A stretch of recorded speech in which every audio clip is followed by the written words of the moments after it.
Hey everybody, had some problems with the streaming this morning, so I'm just checking to see that this is working okay now. Hopefully it will. So let's do the first question. Common ownership of two or more units that have been combined to make the value of the new property greater than the values of each individual lot added together. So when we're talking about making the value greater when we combine, then that would be which one? Is it plottage, congregation, commingling, appurtenance? What do you guys think? What do you think would happen if we combined these two together? Right? If we combine them together and it makes it worth more. Remember, that is plottage. Plottage is the reason that we use that word, is that when it increases the value by combining the two together. Now that doesn't necessarily mean that we're always going to have an increase in value by combining properties together, right? We don't always have the that increase. Hey Desiree, I'm glad you can see this. Oh, that makes me feel good. I'm just testing everything out because I had trouble this morning before I go back on our YouTube page. So awesome, it is working again. Depreciation that occurs because of factors outside of the property. What is depreciation that occurs because of factors outside of the property? Is that manual deterioration, physical deterioration, functional obsolescence, or economic obsolescence? Which one is it that will make it so that things that are happening outside of the property are going to have an impact on us within the property boundaries, right? Outside. Economic obsolescence. Remember, if it's functional obsolescence, it would be something that's within the property, something that we can fix, right? But we can't fix something that's outside of our control. For example, if I live next door to a really loud factory and it's really causing a lot of pollution, a lot of problems, in that case, I wouldn't be able to fix it. But if I had a 5-bedroom, 1-bath house, that's functional obsolescence, I could fix that problem.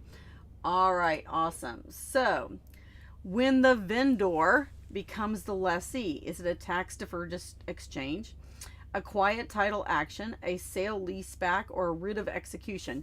Now, here's something that's important to remember, you guys, when you're talking about the word vendor. Usually the seller on a land contract, we use the term vendor for that. But it doesn't have to be the seller on a land contract. It could be any seller. When the seller becomes the lessee, it's called the sale leaseback. Basically, I'm selling my property to someone else and then I'm leasing it back from them to free up the equity in my building. Okay? That's what the sale leaseback is all about.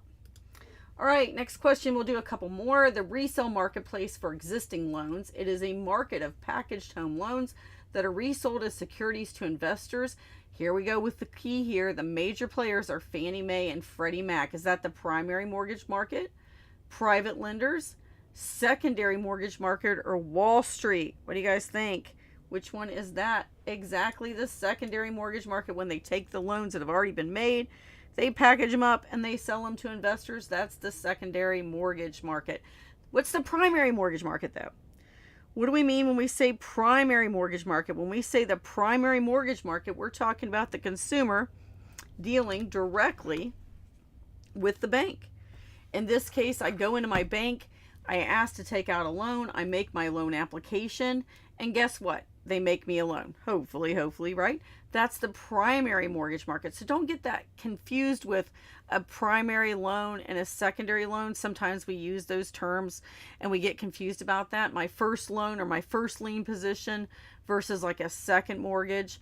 That's different than secondary mortgage market, okay? So it's not the same thing. A secondary mortgage could be like if I had a main mortgage on my house and took out like a home equity line of credit. But the secondary mortgage market is different. That's when those original loans are getting resold. Okay, next question. A legal document giving notice that an action or proceeding is pending in the courts which affects the title to the designated property. Is that lease pendens, waiver, injunction, or abstract of judgment? What do you guys think? Liz Pendon's waiver, injunction, or abstract of junction? What do you guys think that is? A legal document giving notice that an action is pending in the courts. Hey, this property is involved in a lawsuit. And that is our Liz Pendon's, right? It's telling us, hey, this property is somehow involved in a lawsuit. Something could go wrong here.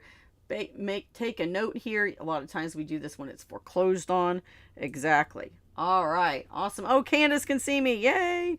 All right, Candace, looks like I got OBS working again. Let's do one more.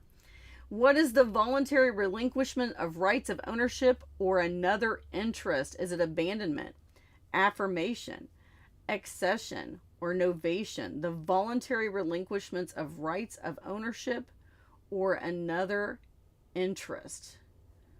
What do you guys think? Abandonment, affirmation, accession, or novation? There you go. If I abandon it, I'm giving up on it. I'm letting it go away. All right, guys, thanks for helping me test this. I appreciate it. I'll come back on live once I do my Prep Agent Live. Thanks a lot. Bye.